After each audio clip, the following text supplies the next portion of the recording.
Afternoon, everyone. House and Senate Democrats have been very clear that we will support a bipartisan spending agreement that meets the needs of the American people in terms of their health, public safety, and economic well-being, meaning legislation that makes life better for everyday Americans as opposed to continuing to make life more expensive for the American people. House Democrats have been clear that we will not support a partisan Republican spending bill that continues to gut the health care of the American people. That's not a clean continuing resolution. It's a dirty spending bill, and one that is unacceptable. This country is in the midst of a Republican assault on the health care of the American people. Republicans have ended Medicaid as we know it. Millions of people have lost or will lose access to their health care coverage. We confront a possible cut to Medicare of $536 billion. All across the country, as a result of the Republican assault on health care, hospitals, nursing homes, and community-based health clinics are closing. Millions of Americans face the likelihood of dramatic increases in their health care premiums, co-pays, and deductibles. Republicans have launched an unprecedented assault on medical research, including research for children with cancer. In addition to attacks on the Centers for Disease Control, vaccine availability, and the public health infrastructure that has existed in the United States of America in order to keep the American people safe and healthy. Republicans have launched an unprecedented assault on the health care of the American people that is unconscionable and immoral. And it's our responsibility here in Washington to make sure that we aggressively push back against it. Questions? Good afternoon. Republicans are trying to censure Ilhan Omar for some of her remarks about Charlie Kirk here. What do you think your responsibility is as the leader of the Democrats to curb rhetoric that might be inflammatory, and specifically that of Omar? We have made clear that political violence directed at anyone in any way or in any place is unacceptable in the United States of America, and every member of Congress and certainly the President of the United States have a responsibility to take the temperature down and ensure that we are lifting people up. There are many people who have doubled and tripled down on inflammatory rhetoric in the aftermath of the killing and assassination of Charlie Kirk, who hold extreme views outside of this institution. And the question that should be asked is, has the president brought the rhetoric down? Calling people sick, is that a reduction in rhetoric? Calling folks who are calling for retaliatory violence or suggesting that one could care less about bringing the country together, is that the leadership that this moment requires? I think we need to come together, not as Democrats or Republicans or independents, but as Americans. That's a responsibility for everyone. I haven't seen the Nancy Mace resolution, presuming that that is what you're talking about. Nancy Mace wants to lecture Ilhan Omar and Democrats about civility? Are you kidding me? It's not a serious effort. It's an effort to drive donors into her gubernatorial campaign. Do you think that she has gotten the message, meaning Omar, the message to bring down the rhetoric? I haven't read the Nancy Mace resolution, so I have no idea what Nancy Mace is talking about. But the notion that Nancy Mace is trying to send a message to Ilhan Omar or any of us is ridiculous. It's ridiculous. Thanks. If Republicans can't get to the CR, to the number needed for the CR, what is it Democrats want as their, like, what is your bare minimum to come back to the negotiating table? We're not going to negotiate in public, but what is clear, as we've said, is we will not support a partisan spending bill that Republicans are trying to jam down the throats of the American people that continues to gut health care. No one who is following what Republicans have done to rip away health care of the American people can reasonably suggest that responsible legislators should do anything other than push back aggressively to protect the health care of the American people and make sure that millions of folks don't have to deal with dramatic increases in their health care premiums, copays, and deductibles. Life in Donald Trump's America is already far too expensive. Donald Trump hasn't lowered the high cost of living, which he promised to do on day one. Costs aren't going down, they're going up.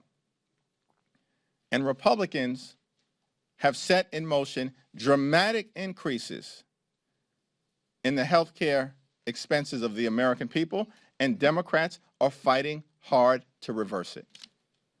Thank you, Mr. Leader. You talked about all the reasons why you oppose the CR that just came out, but there is a provision in the text that allows D.C. to spend their local budget. That provision wasn't in the March budget. You support that particular provision. If Democrats oppose the CR and the government shuts down, what's your message to the folks of the District of Columbia? They are looking at Congress this week as these crime bills come forward, as the City Council looks for resources. What's your message to the City Council, to the mayor, to the constituents of D.C. if that provision doesn't? The District of Columbia should have its funding restored. That's a position that was adopted by Democrats and Republicans in the Senate. It's a Democratic-held position. It never should have been ripped away. This is a non-controversial issue, and the restoration of funding for the District of Columbia should be done on a suspension bill, receive bipartisan support, get it to the president's desk, and it should be signed into law. Thanks. House Republicans have proposed putting $30 million in the CR for the mutual aid program that members use to partner with local law enforcement. Is that something that Democrats would support, or is there a larger figure you'd like to see there in the wake of recent events? We support the notion that we have to invest significantly more resources and personnel in securing the safety of members of Congress on both sides of the aisle. The current program that was put into place in advance of the August recess should be indefinitely continued, but also adjusted, bolstered, and enhanced. And I'm very confident in the ability of Rosa DeLauro and Adriano Espaillat, who's the top Democrat on the legislative branch subcommittee of appropriations, to work with their Republican counterparts and do what's necessary and find a number in terms of resources that helps to secure the safety of every single member of Congress. Just as a follow-up, so would you like to see more than $30 million in the CR, or are you talking about like the final legislation, the House Ledge bill next year? You want more money there? It's not clear to me where the $30 million number came from, what it actually would fund, what's the basis of the number, and how would it translate into the types of programs that we need to be built out in terms of the Capitol. So it's hard to comment in a vacuum, which is why it's appropriate for the appropriators to try to actually work this out in a bipartisan conversation, as opposed to the Republicans thinking that they're going to just present a take it or leave it approach in a bill that is deeply flawed, in a bill that is dirty from the standpoint of attacking the health care of the American people, attacking housing, attacking veterans, and a continuation of failed Republican policies that have been a disaster for the United States of America. On security, there's $58 million there for judge security. That was requested by the White House to be there. I wanted to get your thoughts here because they're asking for increased security for judges, while at the same time, judges have said that their rhetoric, their name calling to judges is the reason why threats to the judiciary are increasing. So can you comment on that discrepancy? Yeah, it's my understanding that of the $58 million, $30 million is being requested for executive branch enhanced security, and $28 million is requested for judicial branch security. And I don't know if the Judicial Conference, which is the governing body for the Article 3 judicial branch of government in the United States of America, has identified that number as what's appropriate. I think this all should be subject to a bipartisan discussion so that everyone who's engaged in public service can have their well-being secured so they can go about doing their jobs. Thank you, Leader. There was a vigil last night for Charlie Kirk. We counted only a handful of Democrats being there. Is there a reason for that? I don't know. I guess you'd have to talk to individual Democrats as to what else was going on and why they were present or why they weren't present. What about you? I had a meeting. Thanks.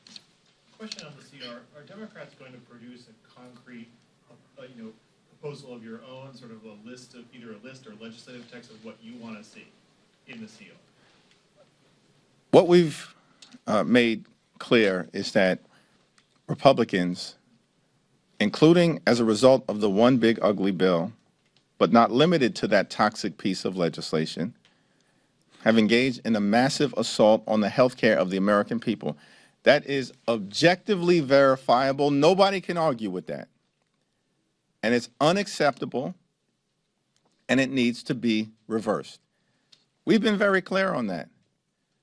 And if Republicans want to continue to gut the health care of the American people, there will not be Democratic support in connection with a partisan Republican spending bill that continues their failed and toxic policies. Leader, if the Republican CR doesn't pass, it's likely the government would shut down. Would Democrats be okay with that outcome? We're a long way from that, but Republicans control the House, the Senate, and the presidency. What would you say to progressive members who are frustrated that you haven't endorsed Zohran Mamdani and feel that it may be a reflection more broadly of how you treat the left wing of the party? I haven't had a conversation with any member of Congress who's expressed frustration to me as it relates to the New York City mayoral race. Thanks. Thanks, Senator Jeffries. Back in March, House Democrats were largely united in opposing that continuing resolution, but obviously it went through because a handful of Senate Democrats voted to allow it to go forward and proceed with it. You had the joint statement with Leader Schumer opposing the bill, but do you have confidence that Leader Schumer will remain opposed to the legislation if this does get to the Senate, considering what happened back in March? Yes. President Trump today signed another executive order extending the TikTok ban, or delaying it, I should say, extending the deadline. Your thoughts on that? I mean, the question here is at what point are we going to find a path forward so that the divestiture, which was the main principle in the legislation that was passed by Congress over a year ago, can take place. There is no interest in a TikTok ban, but there is interest in divestiture so that TikTok is not owned by the Chinese Communist Party, a strategic adversary of the United States of America.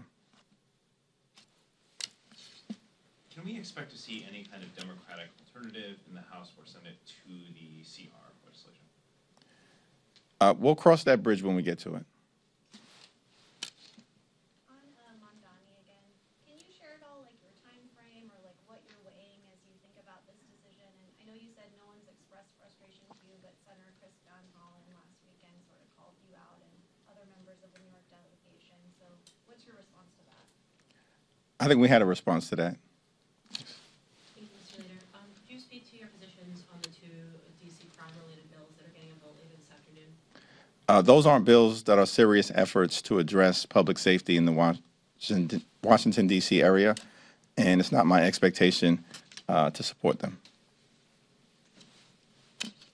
Several of your New York Democratic colleagues have called out Mamdani's socialist ideals and calling them too extreme and radical to serve as New York City's mayor. Are you comfortable with Mamdani's support of socialism, and, well, how do you feel about his socialist policies? You'll have to talk to my Democratic colleagues who have made comments, and I'm sure they will be more than willing to share their views about him. Your mood over the Senate seems to think that if all the Republicans in the House and all the Republicans in the Senate and the Republican president say they're in favor of the CR, that the American people will have no choice but to see it as Democrats are shutting the government down. Do you disagree with that? And if so, why will the American people take away a different message? Donald Trump is the president. He's a Republican president. Republicans have a majority in the House, and Republicans have a majority in the Senate. And we, as Democrats, have been very clear that we will support bipartisan spending legislation that meets the needs of the American people in terms of their health, public safety, and economic well-being by driving down the high cost of living in Donald Trump's America, which is far too expensive. Donald Trump made clear that Republicans want to go it alone, and he indicated publicly that he has no interest in talking to Democrats because he has no interest in dealing with the Republican-created health care crisis.